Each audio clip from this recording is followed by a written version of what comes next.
The Odd Pod. Odd Pod. Hello and welcome to the Odd Pod once again. The British government has announced it will not take responsibility for asking you to avoid social gatherings this Christmas, ensuring that any rise in COVID cases and hospitalisation can be blamed on you making the wrong decisions.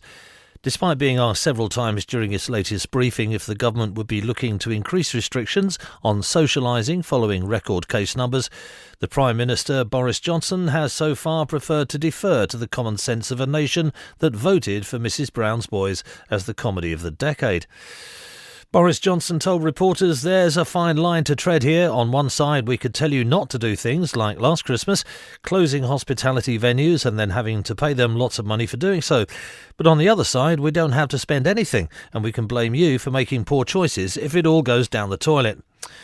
It is a fine line, but we're determined to say on the right side of it, if this all goes down the toilet in the new year, it's absolutely imperative that we can look back and point to all the bad decisions you made. And you're making them already, aren't you? Yes, we said you could go to your Christmas party, but we also said you should think hard if it's necessary to go.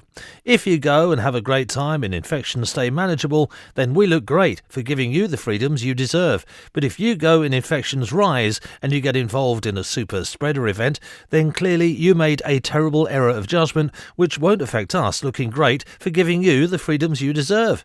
It's precisely the political win-win miracle I asked of Santa Claus. The Odd Pod. Odd Pod.